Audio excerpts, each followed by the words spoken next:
give me? Are we live? I think so. But Okay. go on, don't worry. I'll let the music play. Yeah, give me 30 seconds.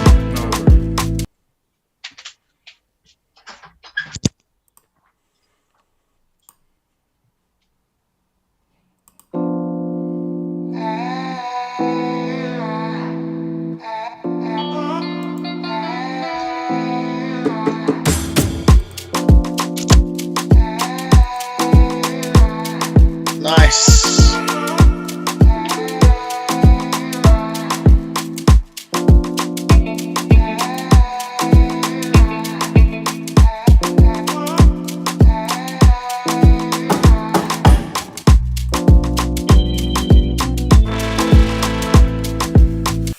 Oh, yeah. Welcome back to Akbarapa. Today is Wednesday, the 9th of April. Happy Women's Day.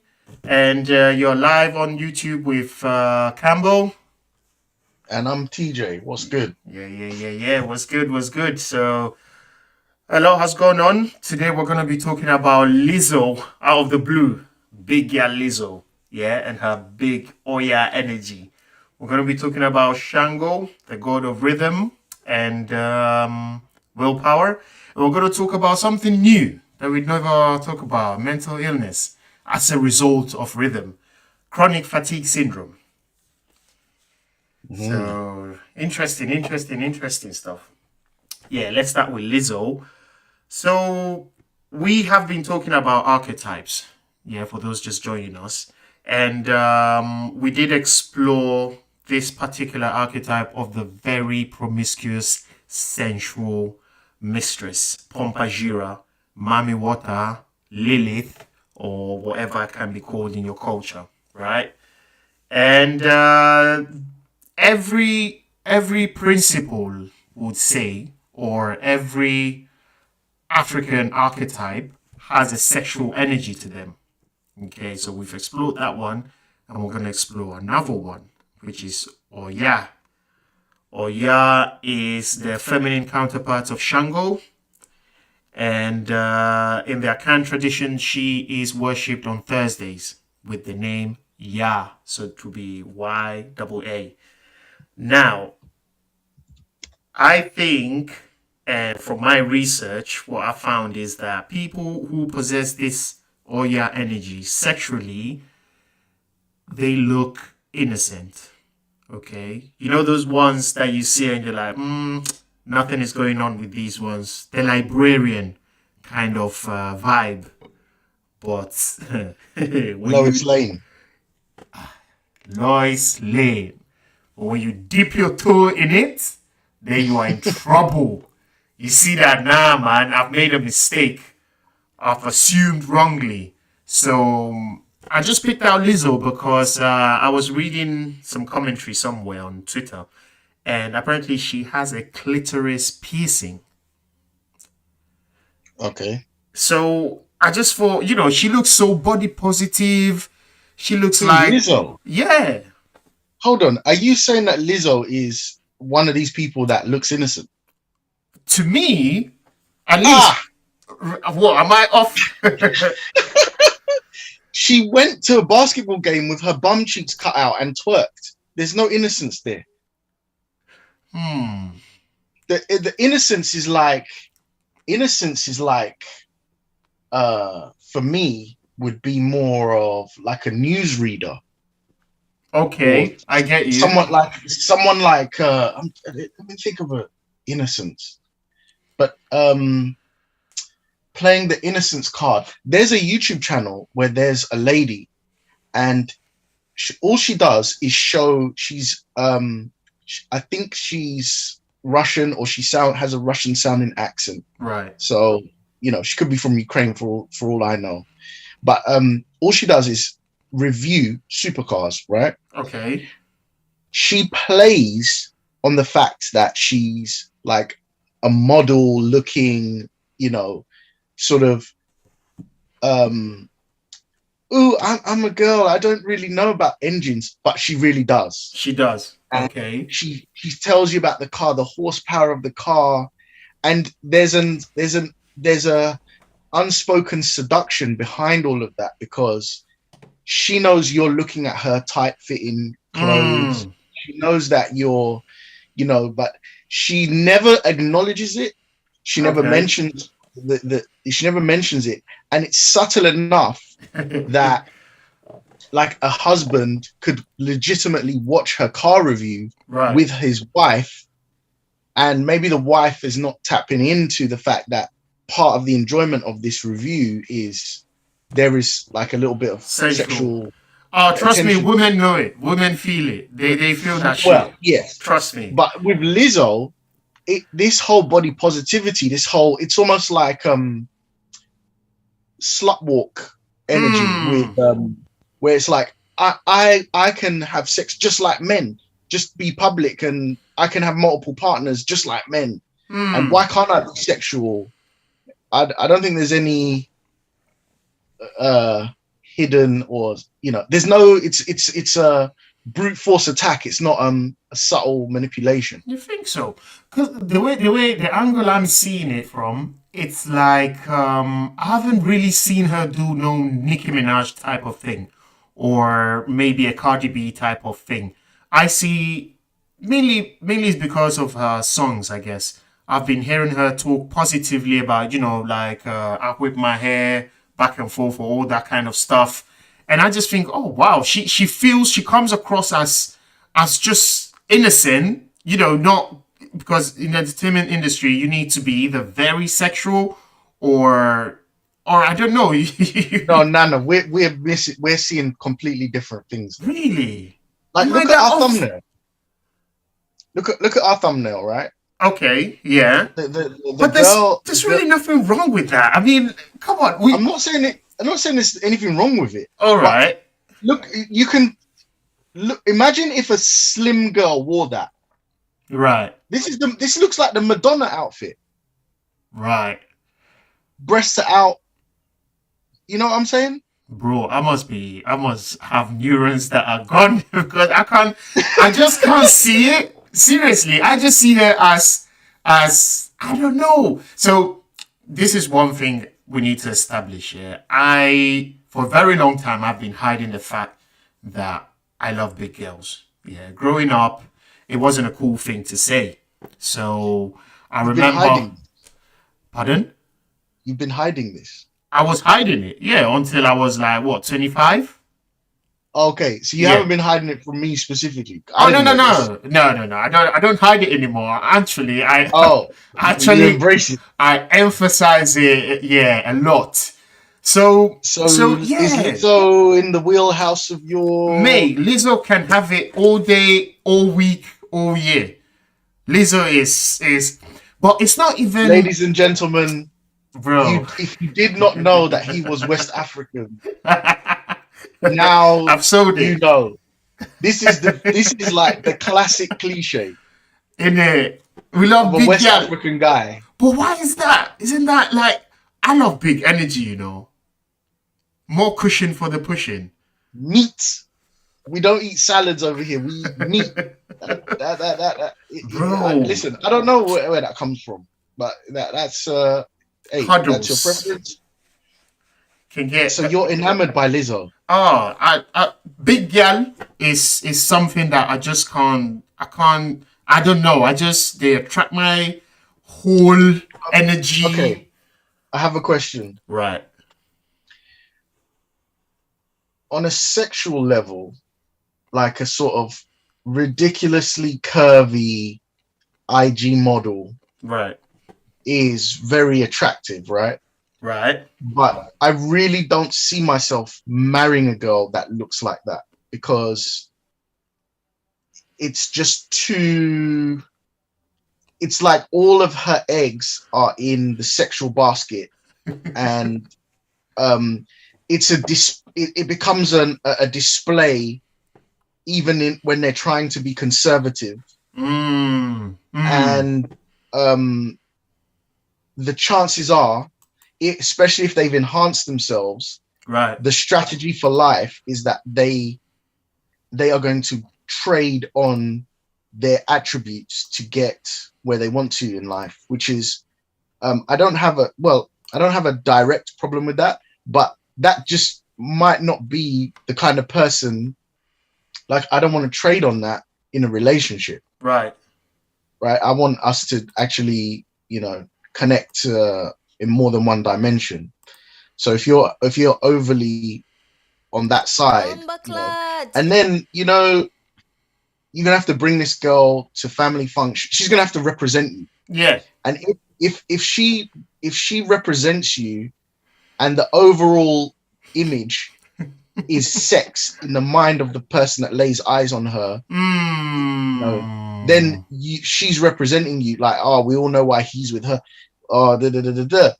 So Is do I that very okay? much categorize? I'm sexually attracted to a very These like guys are enhanced, spilling curvy all the girl to beans. some level, but Right. I wouldn't take her seriously unless I'm never say never, but the likelihood that I'll take her seriously is low. Right. Is that the way you see big girls, or are big girls firmly in the category of wifey? So I see. First of all, I kind of see all women as potentially promiscuous.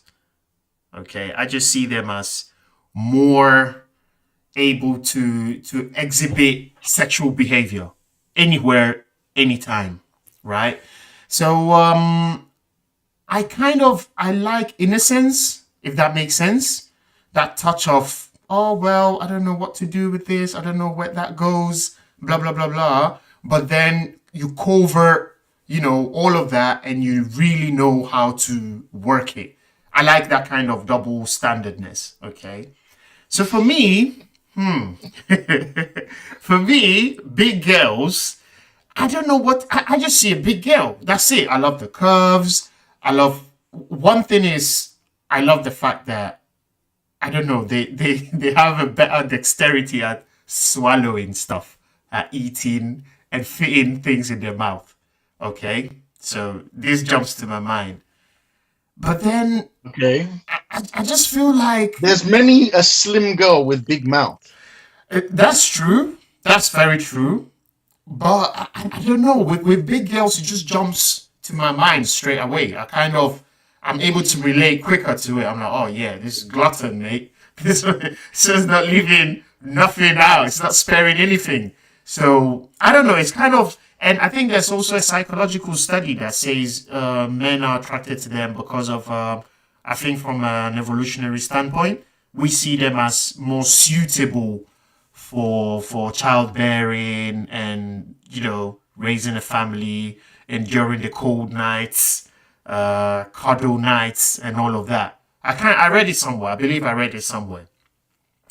Right. So for me, big women give me that impression, but I don't see them always talking about sex because obviously the society we live in doesn't really, give them that much space to express themselves sexually. They're kind of seen as, I don't know, caretakers, caregivers, nursery teachers, school teachers, kind of, if that makes sense. So I've always loved, with glasses as well. That's my thing. I'll I'll rub it. Yeah. And I think Lizzo gave me that impression because I listened to a few of her songs, and she comes across as just a body positive person. She doesn't come across as a Nicki Minaj or a Cardi B. Okay, maybe lyrically, but maybe lyrically, Yeah, but I haven't followed her off socials. It's just recently that I just popped on it because I I saw couldn't tell her. you. I couldn't tell you a single Lizzo song, and Right. maybe I've heard one, but I don't know. So it may not be overtly sexual like Nicki Minaj or someone like that. Yeah, yeah, It's not WAP. yeah. Because my So maybe daughter that's the listens to case. Lizzo. Okay, Yeah, that might be the case, especially with body positivity and all of that. yeah. Now, but the only reason I know who Lizzo Right. is because of her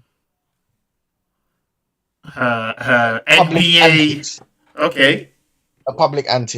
which to me just seem like a whole bunch of Nicki Minaj type behavior.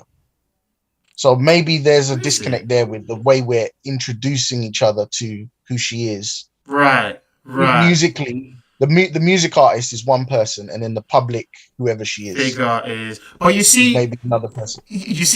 unlike a Pompajira, yeah, let's say someone like Nicki Minaj or a Cardi B, where they kind of keep up to this image 24/7, but then I think because they're showing off so much, they might actually not even be that paying. They might actually not result to anything, spectacular.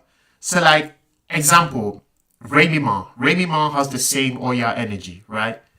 Right. And she's Oya energy is kind of warrior like. The closest I can say, because we're also into animes and manga and all that kind of stuff, would be like Wonder Woman. Yeah, Wonder Woman is Oya. It's Right. like borderline lesbian, but it's not. Yeah. So Remy Ma, for was it Popcorn or Papoose? What's his name? Papoose. Papoose, yeah. For him to stay with this woman even when she was in jail, and I don't know him personally, but it doesn't seem like he looked left or right for other women, dipped his biscuit elsewhere. This guy stayed put till Rainy Yes. Ma came back out. She must have some nigga go to sleep pussy, bro. Like, she must have some skills that I'm curious to find out. Rainy Ma But they is had a family together. there you They were in a go. committed relationship. Yeah, but that's not enough, bro. You stay in jail for 5 years. You're not even gonna look. Come on, bro. You're papoose. You've got all the money, all the resources. You're in LA, New York, in all the clubs. You think these girls are not gonna be slinging pussy at you? Yeah. Nah, bro. And this guy, at least we've not heard. I haven't heard anything. But she hasn't been very sexual on her music, her mixtapes. You can see the confidence. You can see the warrior Yeah. like, Yeah. yeah, behavior. But she doesn't come across as such. But then on the other hand, you see guys like Offset and even this one that was with Nicki Minaj. They're out with other girls. They're out. They're giving out the dick. It's Yeah. not enough. So that's the kind of energy I was seeing Lizzo with as well. I don't see her talk a lot about sex, but she might be fire. She might be them ones who are into that kinky stuff, tie me up, flog me, and I don't know, something weird like that. So I just wanted to talk about this type of sexual energy as well. That is more or less with the nerd. Yeah, looks the nerd never talks, looks shy, but yeah, they are the ones. If you get there, you're in trouble, bro. You need to be on that kunyaza game 24/7. You need to be taking notes and that. So So I've got something I would like to acknowledge about this for a right, second. I think that there's a similarity with the body positive angle Bombaclat! These guys are spilling and all the the sexual beans. angle TJ and right, when it Campbell, comes to interest how I into blood compared clot. placing a girl in certain categories based on this type of energy, right. um, physical attributes. So if a girl is, you need a girl to be sexual, and you need a girl to be sexual to a certain level. Now, by the way, I'm just coming up with this as we speak, so that there may be holes in what I'm saying. I'm happy to Go ahead. change as I go forward. But yeah, so there's, like, I've talked about putting a girl in certain categories. Yeah, I've talked about porn. It's all very well if you for the sake of understanding sex, improving sex, you watch porn. But then there's a point where you watch too much porn. yeah, It's bad for you. yeah, Same with how sexual you're going to be. A woman in the office that maybe has a sort of body hugging suit. mm, A man could maybe look at that and say, she looks good, she looks quite sexual, but she's still probably kind of within her. She's not doing anything specifically overtly sexual there. But yeah, then maybe in the office, a few buttons too many undone on the blouse, a hmm, skirt a little bit too short, hmm, bold red lipstick as an example. I'm Stiletto sure everyone heels. right.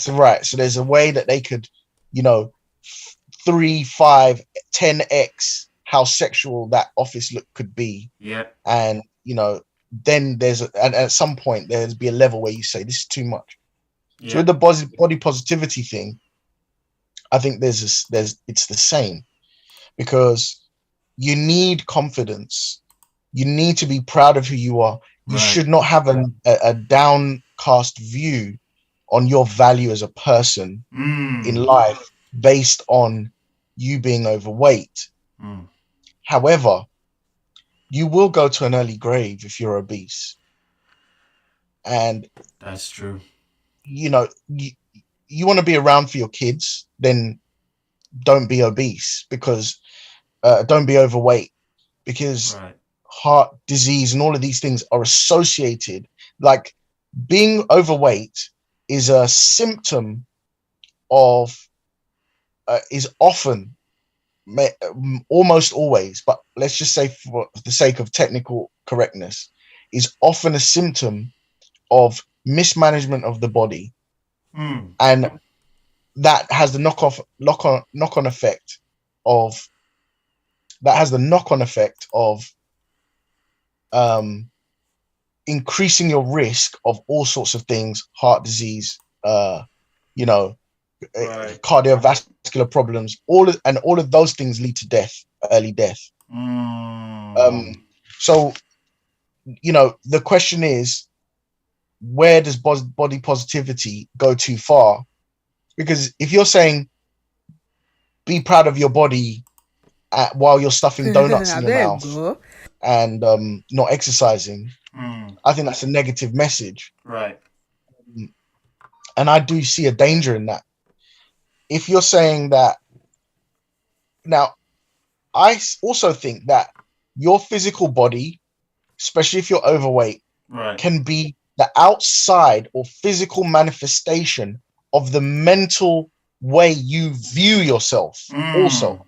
Okay. And in that regard, Bomba I clot. believe you need to activate this body positivity mindset and visualize Mm. yourself as a healthy person and a person of worth.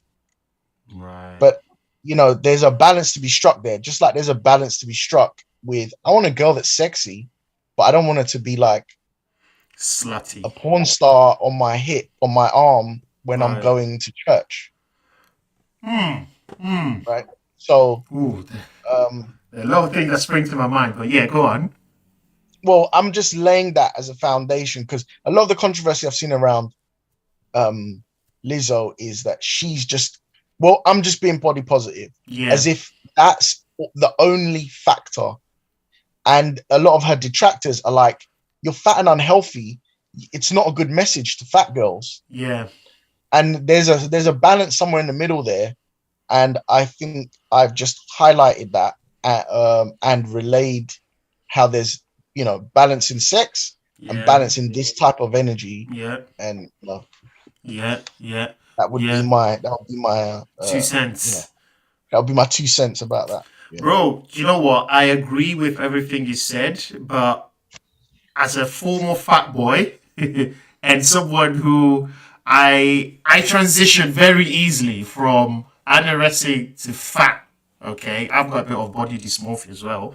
So for those who don't know, body dysmorphia is when you see yourself the opposite of what you really are in the mirror.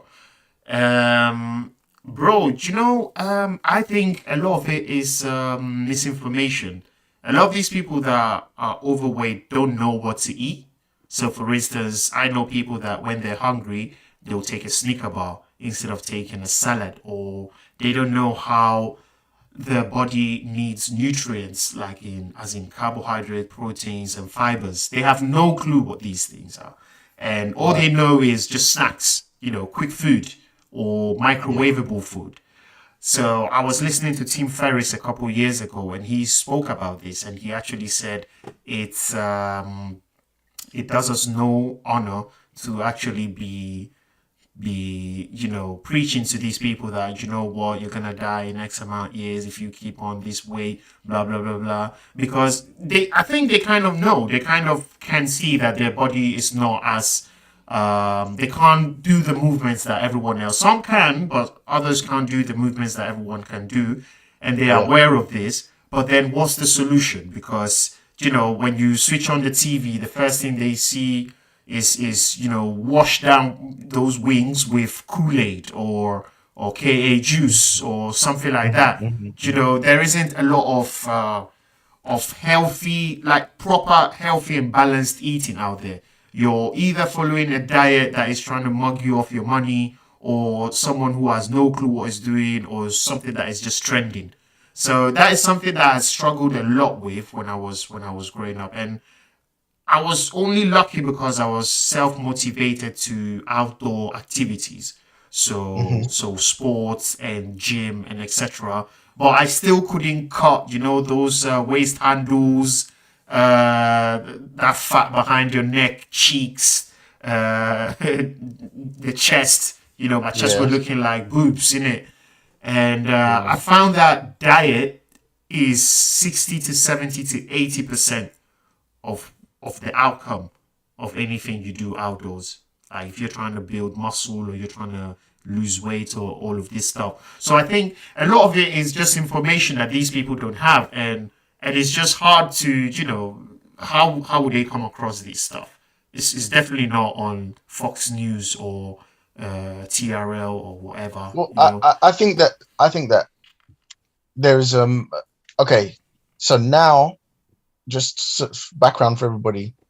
I've worked many years in the fitness industry. I have fitness personal trainer certifications, BTEC National in sports science, etc. Nice. All of that stuff that I learned for education wise means nothing when you're actually trying to help someone lose weight. Or it's a very, very, very, very, very tiny part. It's all psychology. Right. Why? I believe that. You know that you need to exercise. Yeah. You know that you need to eat healthy. Yeah. Even if you don't know exactly the best way to exercise or exactly the best way to implement a diet, you know that ice cream is not healthy. So you have a general understanding of what you need to be eating versus what you shouldn't be eating, and that you need to be exercising and what you need to be exercising. Now we live in the information age, where you can Google what should I eat to lose weight. You can find every diet, you can find every exercise, every press up and sit up and exercise across the board. So it's nothing to do with the knowledge. Right. What it's to do with is the environment that you live in and the mindset that you have around food. Yeah. So are you motivated to lose weight? So if the doctor comes to you and says, I would have clients where it's like, look, you might not last 5 years unless you sort this out. Right. Now they have motivation. Right. And then the next thing is, well, like the psychology and the building the environment. Right. So here are very simple things. Don't go to the supermarket when you're hungry, because you make poor purchasing decisions. Right? Yeah. You may have never thought of that before. Then now you go and you go on a full stomach, and now you're making rational, decent choices based choices of food based on. And it doesn't even matter if you turned up with a list and you were hungry, because the instinct in you to eat and the snack on something that feels satiating in the moment will still drive you to stray outside of your list. Your willpower isn't enough. And I know we're going to come on to willpower. Yeah. It's like, you know, I've bought all the salad, fine, but a pack of crisps won't hurt that much, whatever, and you just make the purchase. Now, the setup of your home. Yeah. Is there lots of soda and all of that stuff in your home? Is there lots of opportunities? Do you have kids that are requiring lots of sugar packed lunch stuff that you can't, Yeah. all of these things play into the psychology of food. And Yeah. then your routine and tiredness levels. So if you don't have a very quick, healthy meal available at the point where there's sort of a maximum frustration, maximum tiredness, maximum um so like fatigue, Bomba clot. irritation These guys are zone spilling all the beans. that everyone reaches in the day, Right. and it's usually after work or on a long commute Yeah. home or whatever. I get that In from those midday. moments, Yeah. you make all of your worst food decisions. That's when you Right. stop at McDonald's drive-through. That's when you reach for the Snickers. That's when you KFC. whatever. So you have all of this stuff right there available to you. Now, Mm. I've not spoken anything about exercise, Right. but if you just master you master your environment. So Intake. when the Yeah. negative impulses come, Yeah. you can make good decisions. That's like all the battle right there is won. Right. Right. Right. So I would say, I'm just building on this idea that, and it Right. may tie into willpower later. But Willpower what is not enough. Bro, I know, but what about the financial aspect of things? Like now, if you walk to the shop, a bowl of salad is more expensive than a can of Coke. If you go and buy your vegetables, it's not. Okay, okay. So you're encouraging people to cook now with no time. Well, Yeah, okay, so that now we really get into it. yeah, Pretty much, you can find all the vegetables that you want, chopped and frozen so you just put chopped and frozen stuff. Okay, there's trade-offs with everything. right. So if you buy it in that way, your preparation time is going to be like nothing. Yeah, But maybe the quality of taste or the textures that you would be used to if it was fresh would be compromised. But for me, it would be better to make that compromise and always have a quick meal available right. than like, okay, I'm gonna go and prep this food. It's gonna take me half an hour to prep all these vegetables and chop them up. Yeah, And then you now just like, oh, I can't bother to do that, and then you just revert to a bad meal. So it's all about trade-offs. You can find all these things out, and let's just say, if you find a good personal trainer or a good nutritionist or a good health expert, yeah, they should teach you these things. They should teach you how to master this type of side of thing. I had to learn this because I needed my clients to get results. And what I realized is them coming for one session a week wasn't enough. And the fact that they're coming to you is probably an indicator that they don't have the willpower even just to get through a workout. Isn't that the whole point of having a personal trainer? So you're borrowing willpower, right? It's not information. You're borrowing willpower, yes. Yeah, you can just Google it. It's more than that. So you don't have to think. Right. Yeah. So when the exercises, they're gonna count what they're gonna tell you what exercise you got to do. Yeah. They're gonna count everything. They're just gonna, so you don't have to think, all right, what am I doing next? Was it pull-ups or is it this, or why am I doing this again? He or she's already made a structured program. Right. So it's super convenient. And then yes, there's the willpower aspect, but they're also gonna make sure that you're working out safely. Right. And there's one more point about that. You mean personal trainer and it's like a massive convenience factor. And people underestimate convenience. It's just responsibility. You're giving it to someone else. Responsibility is still on the person doing it. Okay. They still have to turn up. They still have to adhere to all of the things that the personal trainer tells them to do when they're away from the personal trainer, right, which will usually be diet based. Or add an extra couple of sessions a week, where I'm not going to be training you, but you need to. So the responsibility is on the person.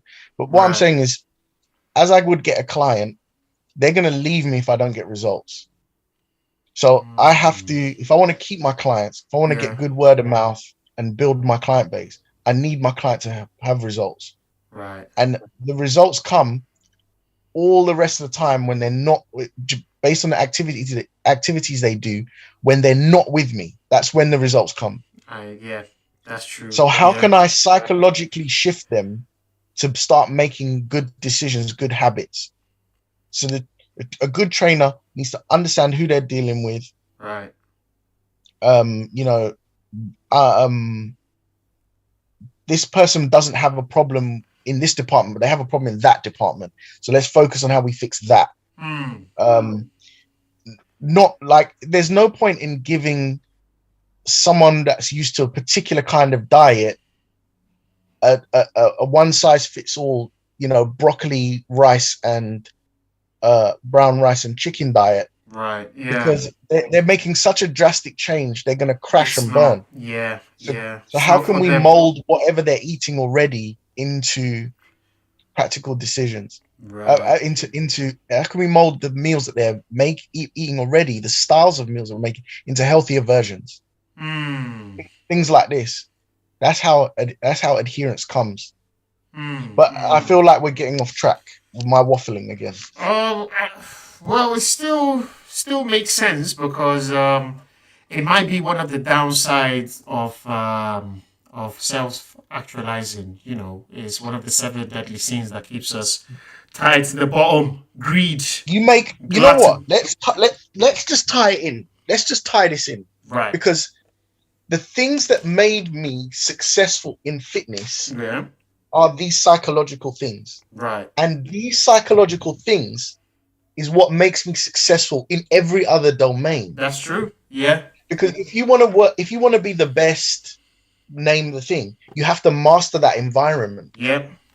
If you want to learn a new skill, if you want to do, you have to, those These guys principles are that make spilling you all the successful beans. with your body, Yeah.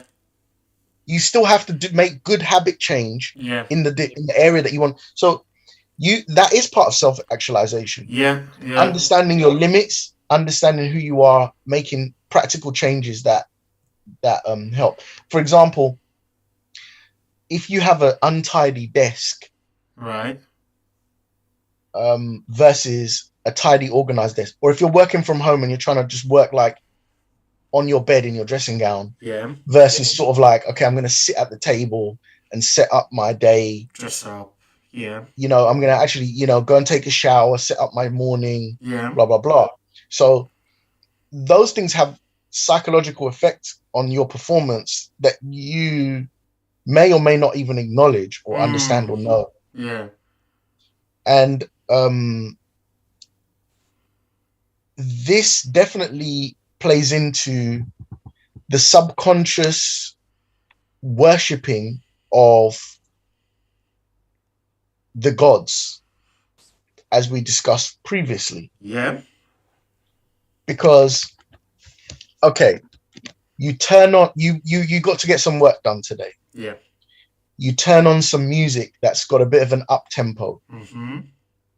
You're now playing with Shango, right? You're using Rythm. the energy of music to help motivate you and push you forward. You haven't framed it as worshipping the god of Shango, but you're taking an action to invoke a specific energy through music. That's true. That's true. And then maybe what would another factor of that be? There might be a particular practice in your work that you like to do, but you like to do it, but it's not the most prioritized thing you need to do, and it only makes up a small fraction of end results that you need. These guys are spilling So, all the but you beans. overindulge in that TJ thing. and Campbell, Yeah. So you interesting might to pull blood yourself back and clot, say, okay, I'm gonna live just on only do YouTube. that You between this have to half an check hour them period out. once a day, Mm, or I'm gonna only do that for restrict this thing. Now you're invoking principles from other gods. You'll be better at explaining right. Yeah. balance or gluttony or these types of different things. Yeah. Yeah. Um, Yeah.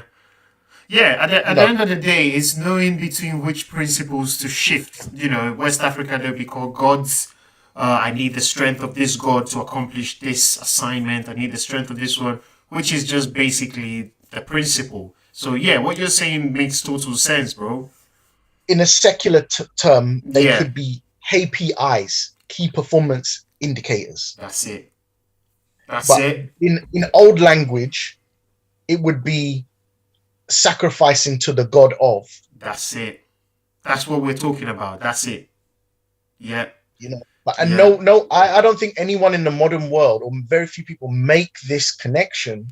But everyone can relate to driving a little bit too fast because you were too hyped in the music, Yeah, or yeah. like wanting to be calm and putting on calm music. That's true. These are Yeah, KPIs to get the result, the mental result, or the outcome that you want. yeah. Everyone can relate to that. But what in old language, they're basically saying, come and make a sacrifice at the altar of Yeah, X, Y, and Z. yeah, And then they may actually practice the actual physical sacrifice. yeah. But the true sacrifice is the time that you're spending working on that KPI. Yeah, yeah, yeah. That's enough said. That's true. That's true.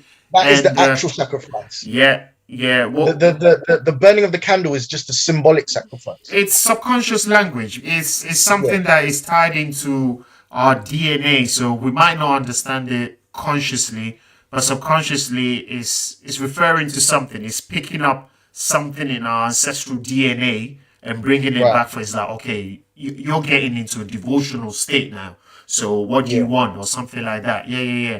That's the whole point, and that's why we started off with Lizzo. I think she has found a good balance between being sexual, being private, being positive, and she also had remarks on being negative because she did claim that she suffered from burnouts.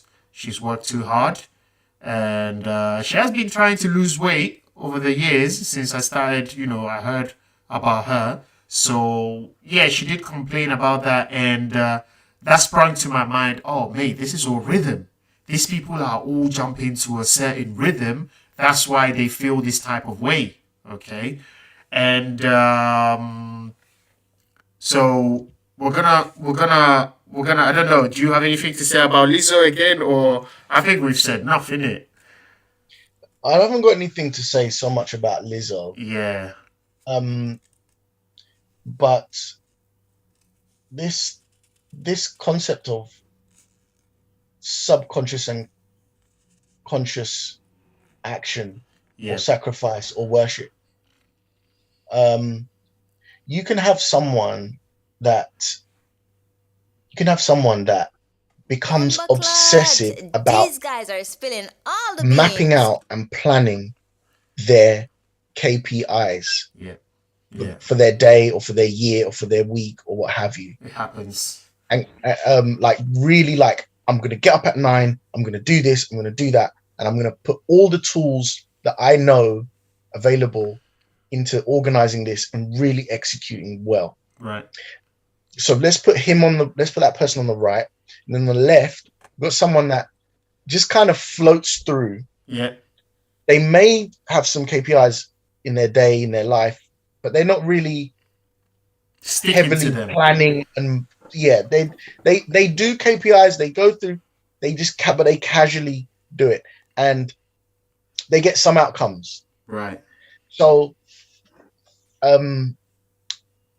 think of the devoted worshipper Right. versus the casual worshipper. Right. The devoted worshipper is the first person I mentioned. Yeah. So if you're a true devoted Like I heard a guy that's a millionaire Yeah. business entrepreneur, Yeah. and he is all about time saving. Right. And he installed a thing so that he can switch on and off all of his lights on his phone in his Okay. house because it was time saving, right? Right. He hired someone to batch cook all of his food. Right. So you could say that's obsessive, right? Slightly. Yeah.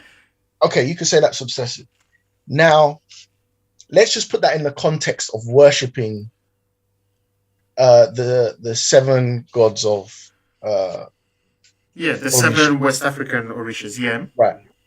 So you've got a guy that just has some casual knowledge of it, Yeah. but then you've got a guy that like goes, finds text, reads, goes to the ceremonies, does the sacrifices, does it, and they become deeply ingrained in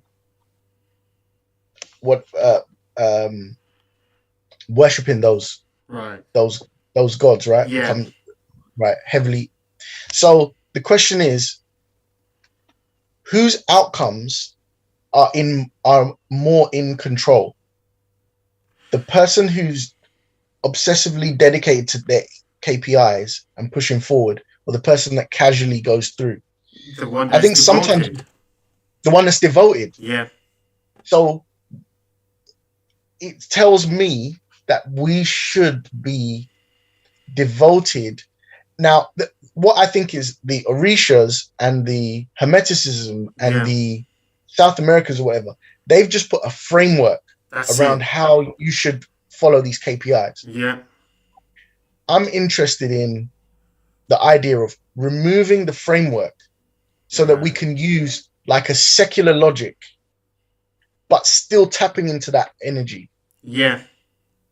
I don't know if that's possible, but I'm drawing all of these lines across where these I think it's highly possible because there are books like The 7 Habits of Highly Successful People, and these kind of they merge into what we're talking about. There are many. right. There's a lot of literature around that, and what I think is, and the reason why I'm also encouraged to do this with you, is that a lot of us, especially melanated people, we kind of realize that we operate differently.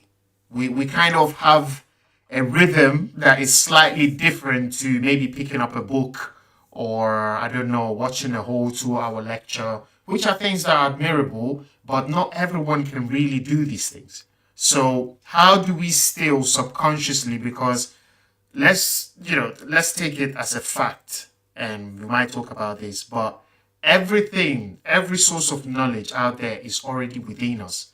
It's just we have to find a way to remember it by seeing it out elsewhere, outside of us. Do you agree with that?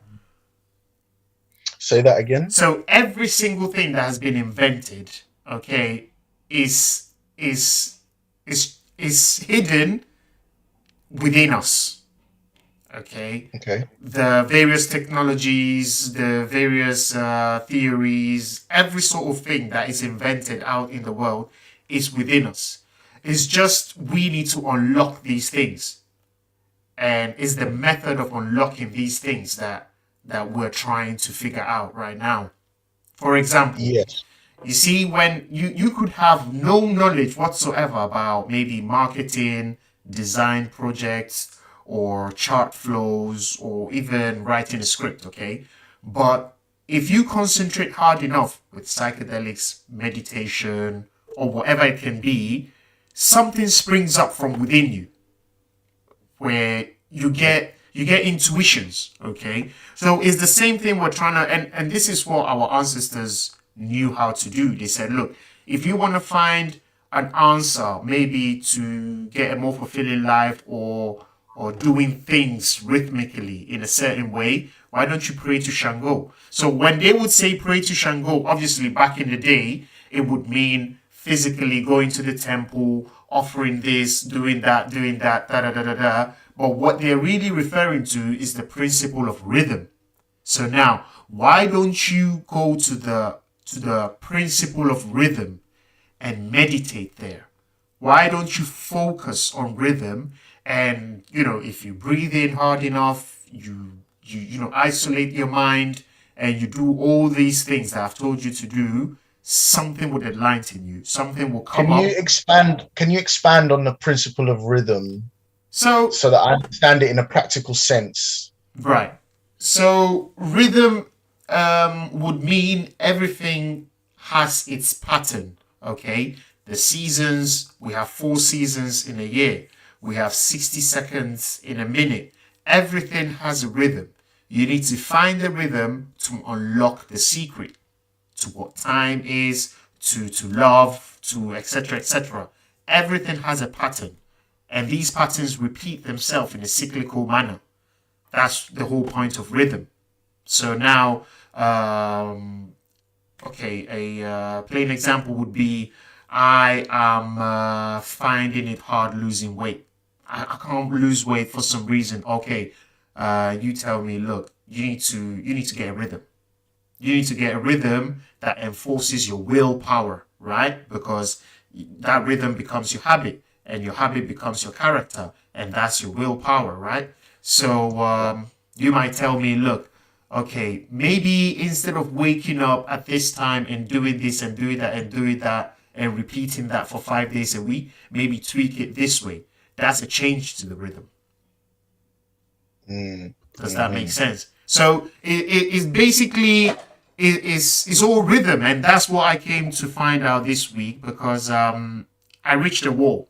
I reached a wall this week where I was burnt out. Yeah, I was tired, and I was like, but I don't think I'm pushing myself hard enough.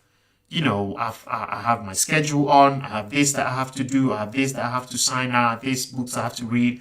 But I just thought I wasn't pushing myself enough, and I was feeling all the symptoms of chronic fatigue syndrome.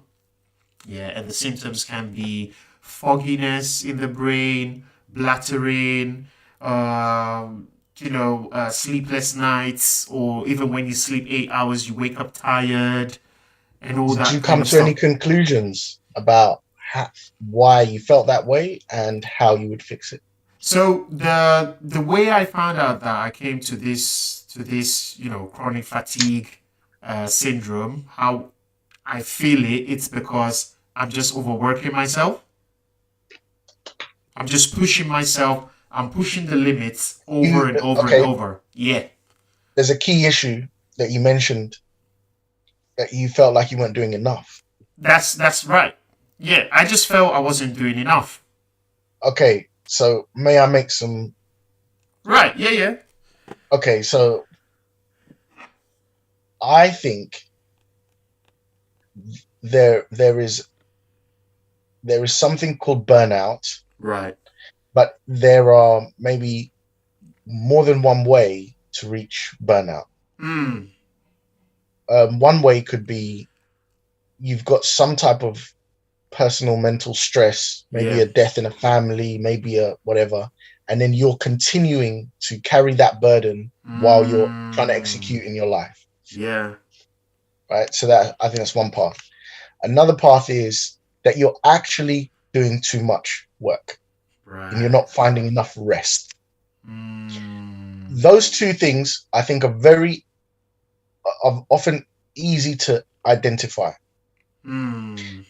You might throw diet in there as well. You're not eating properly, something like that. Right. But I think that is not what the majority of people's burnout comes from.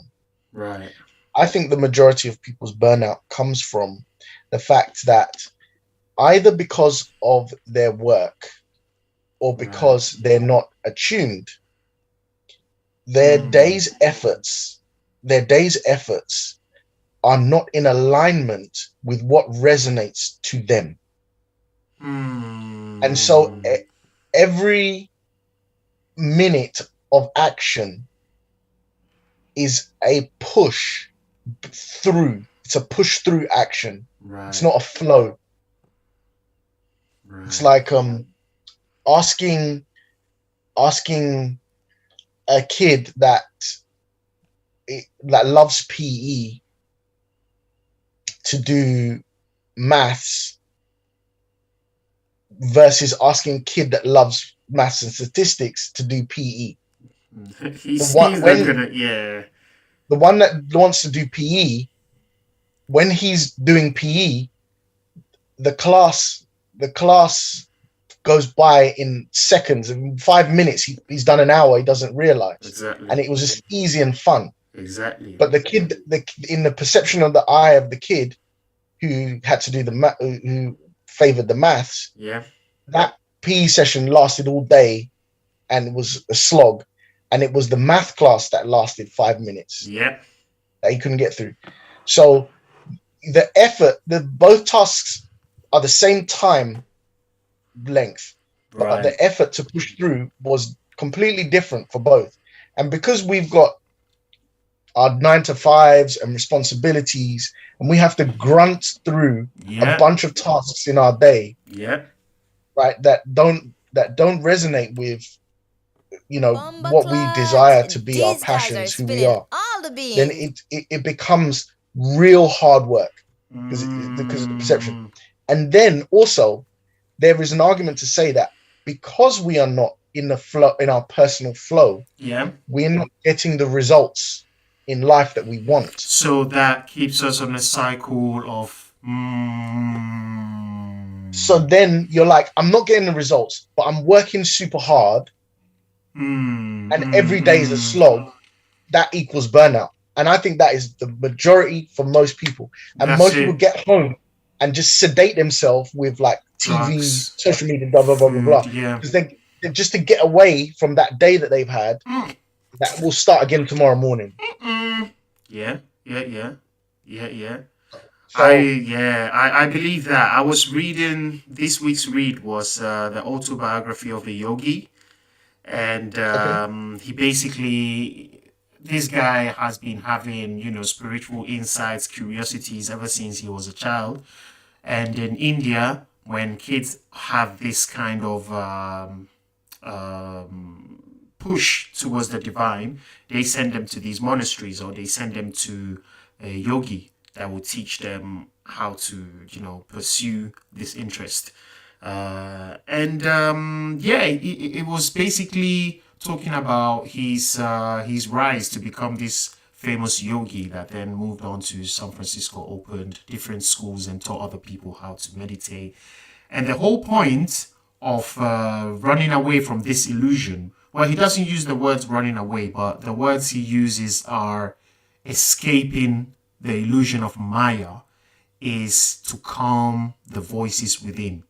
Okay, that within us we have these forces that are in constant conflict within themselves.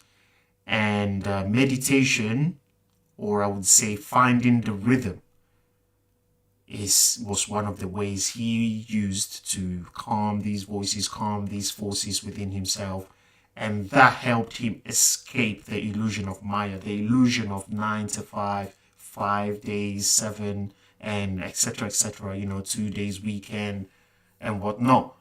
So it made me reflect a lot on this, because I was thinking the solution was to do more, wake up earlier, tick off more tasks, but maybe the solution is just, fuck it, go and sit down, meditate, just calm that voice within you that is just shouting at you to do more, get it quicker, it's not enough, and so forth.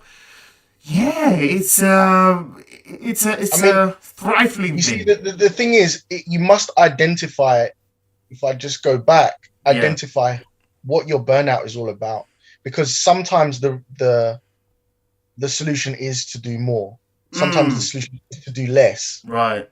So it's like, it's not just like, oh yeah, this is the time for you to meditate.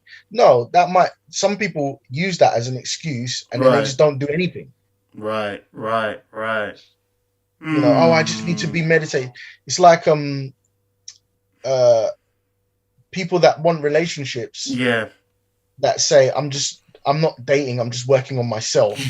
That's an excuse for them not to actually go and put themselves out and interact with, suffer the potential loss of rejection. Yeah.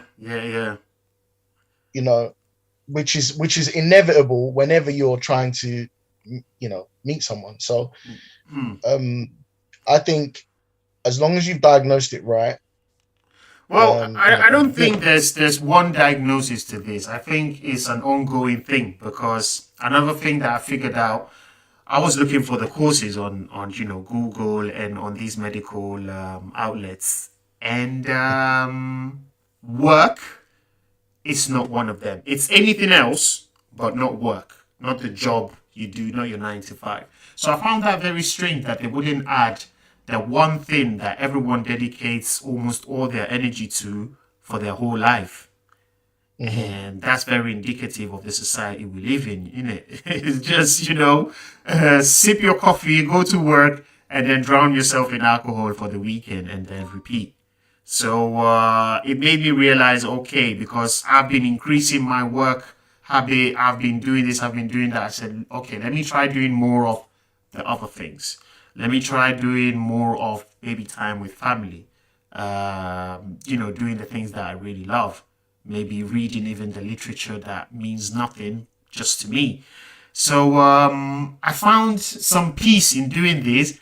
And then I also realized, look, the Shango energy, okay, here is what it is. This is the rhythm. This is the sound of the drums. Okay. If you really want to get out of this, you need to change location because it doesn't get any better. Hmm. I don't know. Hmm. What do you think about that? The Shango energy is to change location. I mean, Shango energy is the rhythm here. The rhythm in the But West is what it is. There's no oh, you way. mean change geographically location? Change geographic, yeah. No, Change I would. I location. wouldn't. I would say no. I Okay. would say change your mental geography. Okay. Okay. So you just said that like your thing was to go and master your mind and Right. meditate and relax and calm. That's Yeah. changing your mental geography, in my opinion. Mm. Right. You know. Right. Now, could it be that if you could go to a nice like beach with palm trees and whatnot? Mm. Let me tell you something. It's way easier to change your mental geography when you change your physical geography. I know. I believe that. If you're in a gray factory with no windows, You have to paint changing your them. mental geography is hard work there. Yeah. But if you're in like you know, like okay, LA. you're in a casino, Yeah. they they they create a no windowed, no clock environment that's bright. So you just get lost there. Your mental geography is there. Like Right. you don't want to leave. Right. Right. Right. Like you're distracted. It's So Candyland. this is what I talked about, sculpting your environment for fitness success. Okay. If your fridge is full of the right things, Right. if you're getting sunlight, if you've got a healthy snack in your car Yeah. prepared, if you've meal prepped and brought your packed lunch to work, Right. you've changed the environment so that you have every opportunity for your mind to be in the right place. So Auto you make the best suggestion. decision. Okay. So I think you can have the geographic location can influence you, but Right. ultimately that's secondary to the mind, because if you're strong enough to have the right mindset in a gray factory with no windows, Right. you can have the feeling of being on that beach with the palm trees, even though you're not there. Isn't that what people call manifesting? Well, I think manifesting is seeing what it could be Hmm. first, and then you walk towards what you want it to be based off what you visualize in your mind. Hmm. And the more you visualize it, the realer it becomes. And Right. then as you take a step towards it, you're like, oh, I'm closer. that really is more believable. Yeah. And then the two build a virtuous cycle. Your action plus your mindset build a virtuous cycle until you actually achieve what it is you're visualizing. I think you need both. I think you can't. I think it's the same principle as faith without works. So I think manifesting on its own is not enough. It's like manifest plus action. Plus action. Yeah. Well, the journey to self-actualization wasn't going to be easy. So I guess we have to learn on the go. Not only is it not easy, I think only a tiny amount of people only a tiny amount of people actually reach it. Yeah. Is the proverbial camel through the eye of the needle, right? Yeah. Right.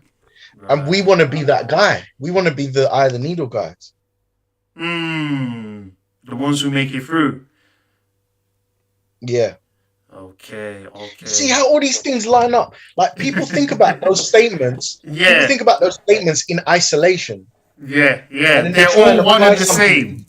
Yeah. They're like the eye of, so now the eye of the needle for me is the same as the pyramid with the eye at the top.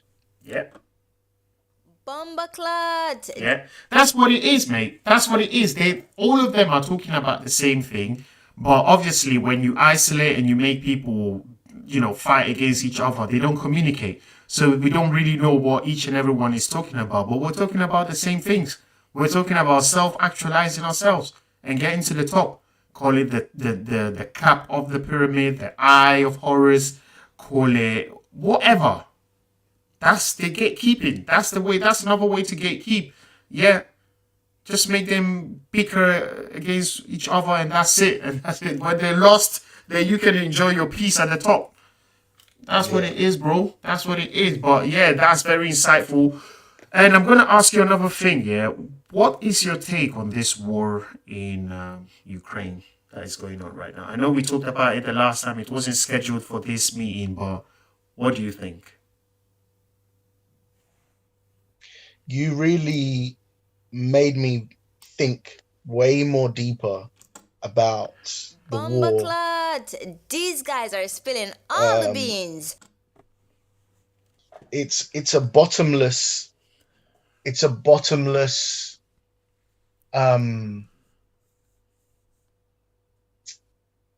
thought experiment. It's just Pandora's box.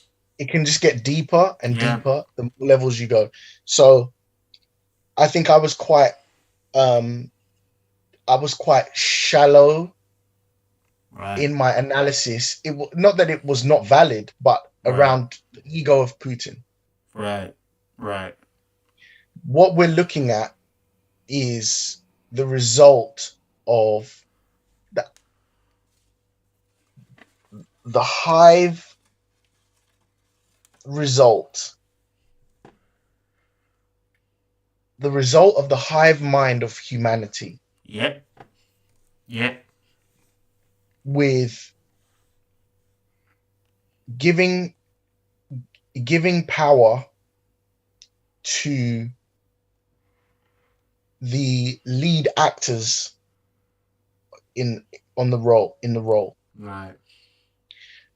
A pantomime is not a pantomime without the participation, or any film or show is not a show without the participation of the crowd. Right. I don't know what the sort of clean motivations of, let's say, America, the EU, Russia are exactly. I can come to some conclusions based off maybe the news or what I've heard or what I come across information wise. Yeah. But I can say it's almost it's almost definitely not exactly what we're seeing on TV. Right. And let me just clarify why I can say that. Because in every other scenario that I know intimately, when the news get involved, they only report through bias or through one-sidedness or through something else. So why would that not be the case now? Even though I can't tell you exactly what, how it goes. Right. But I can say that the source on which the information comes from is probably not all that trustworthy. It's still At the biased. at the best, at best, there is information that would be useful that is not included in their information. Selected at best, Selective. Yeah. Yeah. right? So therefore, it's really hard to make a very good judgment. Right. I don't agree with the principle of,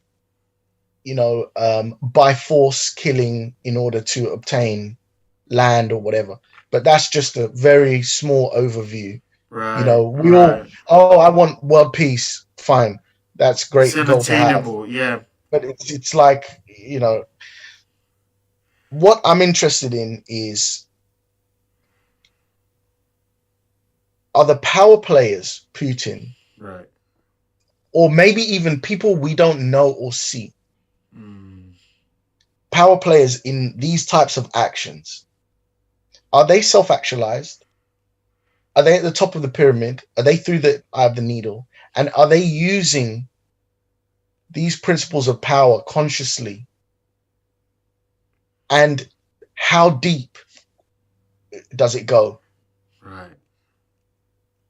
Do you find yourself being a world leader if you're completely self-actualized? Do you find yourself having to make the world's most toughest decisions? Is that what they've asked for, and are they there? This is what this war has been making me think about recently. Right. And for, a side note to all of this, I had a cannabis brownie on Sunday. Right. First time in 5-6 months that I've been high. Every so often I like to get high, and I do it through edibles. Okay.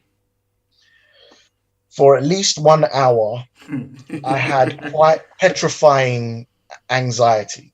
Ooh. I had to lie in my bed and just flow. and I really dislike it in the moment, but I really like it after it's over. Right. Because I question to a new level things about myself personally, and views on how I see the world. Yeah. I discovered that fragility is way more closer than what a lot of people think. Yeah, like we're super fragile. Yeah. We're super fragile. If so, while I was high, my internet disconnected, as it does from time to time. Yeah. For about 5 minutes, I had no internet. Okay. And I was already fucked if that was what. Let's say that was an action of war that Russia made against the UK. Somehow switched off all our internet. It just fucked up your whole. Yeah. It not like as a nation we're already fucked. Yeah. Like I wouldn't. I was like, what do I do if this was real right now? What would I do? Where would I go? If I had just had 10 minutes now to just like pack what I needed to and go. Yeah. Where would I even go? Right. What am I doing? Am I driving my car with that? I was realized it's like your world can come tumbling down in a fraction of a second. Yeah. And I live in the UK and I live in London. Yeah. That Russia shit is down the road. It's not far at all. Right now, someone is experiencing that. Right now. Yeah. Yeah. So, and if they play the chess game in a certain way, we will be at war with Russia. Mate, it's possible that there are already volunteers, British volunteers going at the border trying to fight. There are Italian volunteers. Italy has sent weapons. So we are at war, mate. If the UN give weapons to the Ukraine, that's a declaration that of war. is war. That's UN versus Russia. It's UN. It's done already. It's already been done. NATO has sent. The US has sent weapons. They've all sent weapons to fight. Let's say you and me are having a fight. Right. And your friend turns up and gives you a knife, He's it's declared not war like on you. it's not like your friend is neutral. That's it. Like if we all got arrested for fighting Yeah. after you stabbed me with that knife, Yeah. it's not like you're the only one that's going to go to These jail. guys are Your friend is spilling going to go to all jail the beans. for being a co-conspirator or joint venture or whatever country term they will use. Yeah. So, you know, fragility is closer. Yeah. And what are the esoteric things that we are unaware of that these guys are doing in order to take such action? Well, or are they just evil? You know, is it just the way of it? Are they just evil? Or so there are two theories that go hand in hand with that. One is astrologically, what is going on in the skies, in the heavens. The whole change of era, the Pluto conjunction. The last time there was this kind of astrological arrangement, it was during the Second World War, and before then it was during the First World War. So there is that side of things, but then all of that can be dismantled with willpower. People have willpower on their side, and on the other end is Bitcoin, the is what? blockchain, the blockchain, the advancement of blockchain, and the need to change this fiat money and go digital. This is, these people, what they say, according to Kissinger, never let go a good opportunity. This is a massive opportunity to implement so many things. War. What other excuse So could you give? I always said that the mass adoption of Bitcoin is the kind of thing wars are fought over. That's it. I mean, that's it. It's a shift. It's a shift the likes of which the world. You've just answered. You've answered the whole dilemma. I think it's in the words of my father-in-law, God and the devil playing the game. It's just happening. It's unfolding in front of our eyes. So yeah, I mean, they've cut all funds to Russia. Russia is looking at alternative ways to pay. They are jumping on the Ripple payment system. It's all going down, bro. And eventually, they pull it off. Why can't the people over here pull it off? I mean, we've seen MetaMask. Really, they're using Ripple. That's what I read from. That is interesting because Ripple's still in court case. You see? Oh, with the US. Ooh, that is even more interesting. Okay. I didn't know about that. I didn't know about the court case. So Ripple want to be the new rails by which international banking is exactly done. Yeah. Right? Whether they can pull that off is yet to be seen. Right. A lot of people believe they can. Right. Let's put that to the side. In the midst of them making that campaign, the US government picks them. The SEC, which you can say is the US government, picks them and says, you guys are doing fraudulent stuffs. Now, the fraudulent stuffs they're doing is not anything that they've done in secret or hiding behind. They've been telling the government what they've been doing from day one. Right. The Russia angle is now legitimizing their need. Yep. But that doesn't go in line with the USA. The US's and UN's the West's agenda. Yeah, and hegemony. This means they're losing a massive chunk of trade because all their power is linked to their money. The pound, the euro, and the dollar. That's where all their power is now. Have you ever discussed or thought about or been involved in this sort of like these concepts of like being in a trip, right? Like let's say on magic mushrooms or something like that, or ayahuasca. Yeah. And they say that like these entities or these things or these images come to you, or these this stuff comes to you while you're under the influence, and it's like dark and negative. And if you try to resist, it just gets worse and worse and worse. But if you like let go and relax and calm and sort of show no fear, it loses all power, and those things often turn into beautiful, wonderful experiences. It's the ego, a reflection of the ego that needs to be dissolved. There is a new technology that is radically transformative for the globe. Put that in the place of these entities in a trip. If you resist,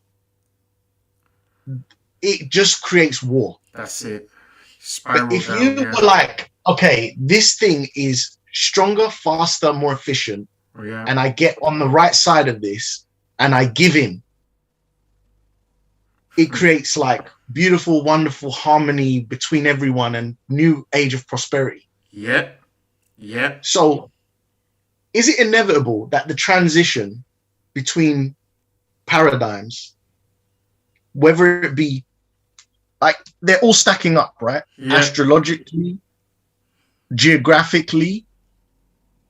When I say geographically, basically the world is as small as it smaller than ever. And you can like, you know, work from in New York while you're in London right now. Very true. So then, this is a massive shift. Then we've got cryptocurrency, the thing by which countries use to keep control of the masses, or a massive part of what countries use to keep control of the masses, and what defines personal sovereignty for the individual is changing. And then you have geopolitical agendas aside from that. Power struggles, control of resources. I didn't know that Ukraine has like some massive percentage of the world's wheat. Hungary, Ukraine, Poland, they're massive exporters of wheat. So there's a crunch on all of that right now. You know, so all of these things have an effect. So is it that this is just an indication of a massive paradigm shift? The war is part of that transition. You know, and we can look at it on a Excel spreadsheet, but basically in any format you want to look at it, esoteric, spiritual, astrological, mathematical, it's there to be seen. It's there in the consciousness of the people. Maybe that's where we're at, man. I mean, it's game over. I mean, what was end game, isn't it? It's end game. This is end game. So bro. How do we position ourselves? We have to position ourselves as smartly as we can. Get crypto. Well, getting crypto would be one part. Learn how to do smart contracting, decentralized autonomous organizations. I think because investing some crypto is enough for the average. Now let's switch to a different dimension. Geographically, do we need to move? I think we need to, bro. Things are getting pangs out here, man. They're about to fight. So finance, geography. What about the sort of spiritual? That's exactly where we have to be. Times are changing. This profit-driven society cannot keep up. It needs to change, but the change comes culturally. The change has to come from within us first. Because look, even if we go to the very tip of Africa right now, you're still gonna crave Wi-Fi. You're still gonna crave Deliveroo, Just Eat at 9 p.m. Wi-Fi is there now. Well, let's say it's getting there at a better. It's spread it out, okay? Because the last time I went down, it's there. Okay, it's not there now, but we are on the verge of high-speed global Wi-Fi, right? Satellite delivered. But my fear is that Africa is just going to perfect this system, or South America is just going to perfect this European profit-driven system, this social slash democratic system. That's Yeah. my fear, because they're increasingly keeping track of data, and that's what was happening here as well from the Second World War. They just made things better, smoother, but then this is the result. I just think Africa is obviously trying to make itself better, or South America, or all those places in the East, but then they're going to bump into this same issue, which is okay, is there a soul? Do people have adverse reactions to astrological things? Is the earth a living being? Should we go profit driven even at the cost of what? Our own lives? Because that's what we're being told here. You need to produce whether you like it or not. If not, you don't survive. So we can't carry this same mentality to wherever we're going to hide now. That needs to change. How do we do that? That comes esoterically. It has to come from a point where we need to know that other than these material things that we are just custodians of, okay, these things we're not taking them anywhere. And I'm not trying to be all sleazy and, But you're corny. right. Like consumerism of the individual There you go. Yeah, it's what's brought plays us to its part. this. Yeah. And we've been preaching that self-actualization comes through the possession of stuff, and it's a See? lie. That's it. And is that by design? Is that so that those that are really self-actualized can maintain on top? That's what it is. If you start going this, and that's the whole point. That's why I was looking into this chronic fatigue syndrome, because I was like, okay, why am I feeling this way if I'm doing the right thing? And it's because that is not how you're meant to operate as a human being. You're not meant to be this profit driven, just biting your tail, going in circles up and down in the effort of trying to go to the top. That's not how these people got to the top. These people raped, pillaged, killed to get to where they are. I mean, you can read it anywhere you want, but Jeff Bezos got a handout of 300k from his parents to start Amazon. I mean, how many people do you see at the bottom getting 300k as a head start?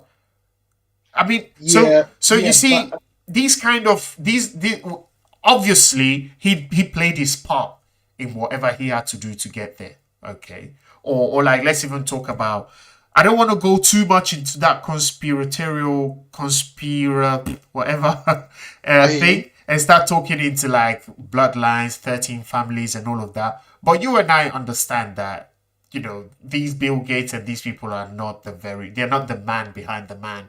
There is someone else behind it that has his own motives, his own agendas, his own goals. So how did these people get to where they are? With trickery. They did not sign clean contracts or come forth with, we're trying to develop the whole human species to elevate. No. They came with self-interest.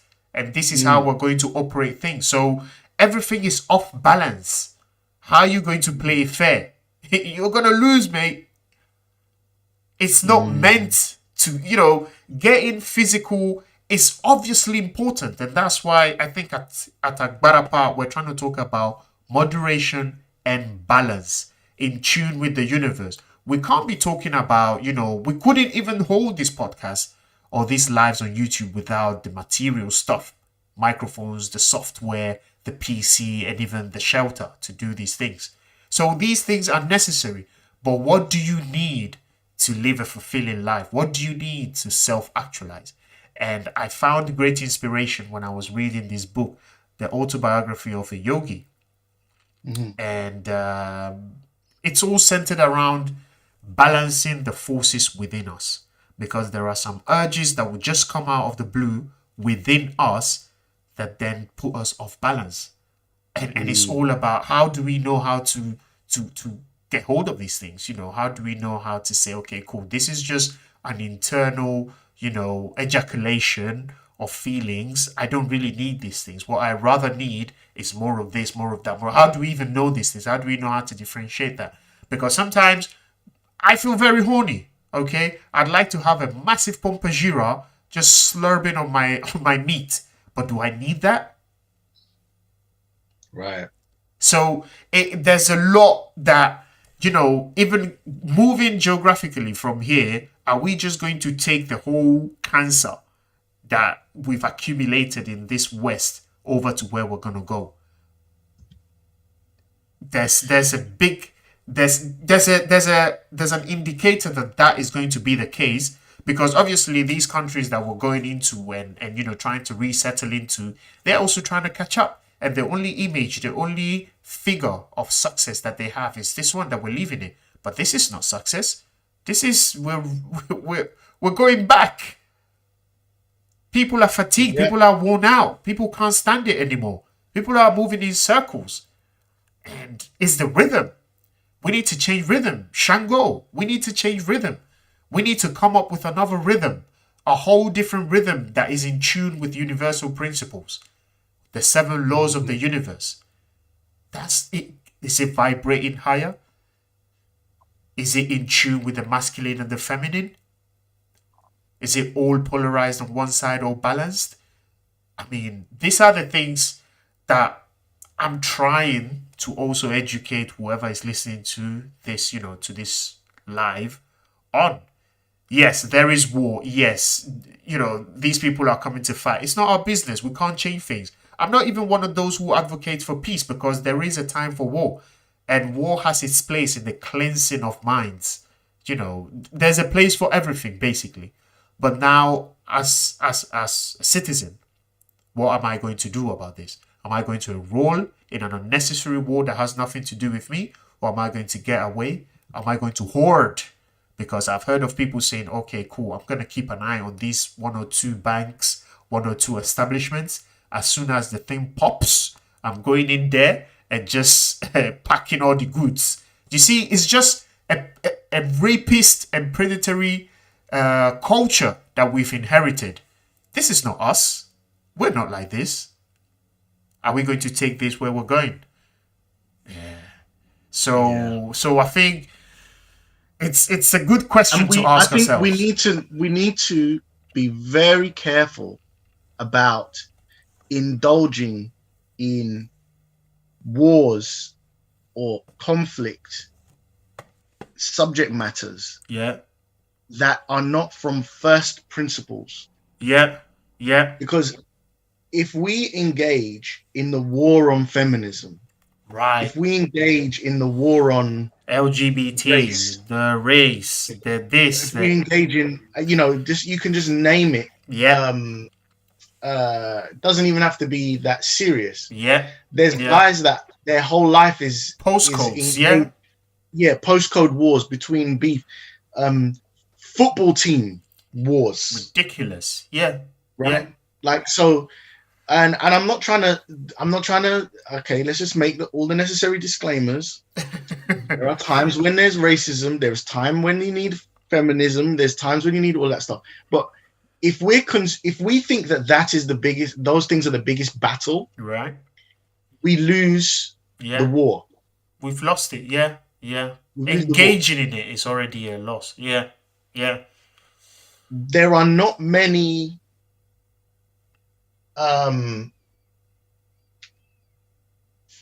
Feminists.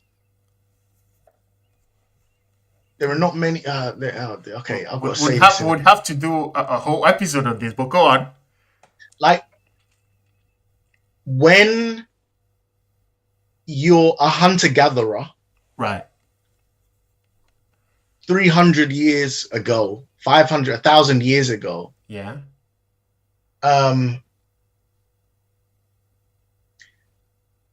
And an animal is attacking you, your partner, and your child. Right.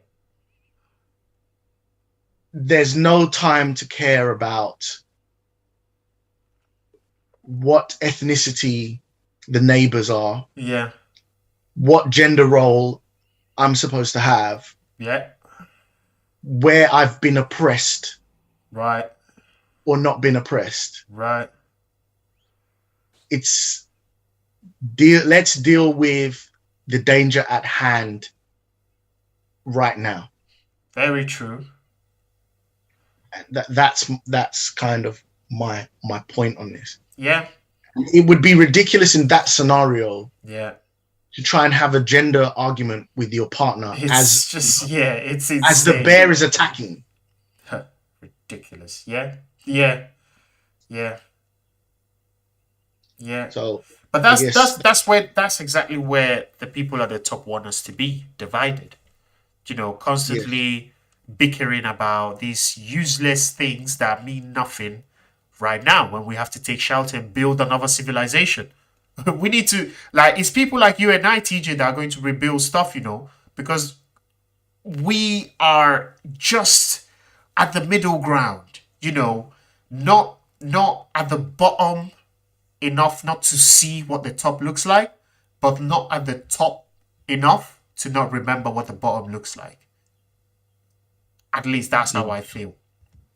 And it's a good place to be moderately. I'm not trying to, blow my own horns or sit on my allures, but it's a good place to be. There's an awakening of people like us, where many people who just see, you know what, this can't go on. The show cannot go on this way. Something has to be done.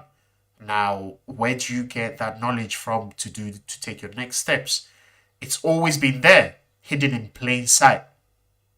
So, yeah, it's very important that we are taking note, and like everyone is, if you go to Africa right now, there's still people that are demonizing blockchain. There's people who don't understand what blockchain is. I recently purchased land, and I was trying to encourage the people in the group that I purchased land with that why don't we make an NFT of these properties? Because there is a problem in the land registry in the country that I bought this land from. yes.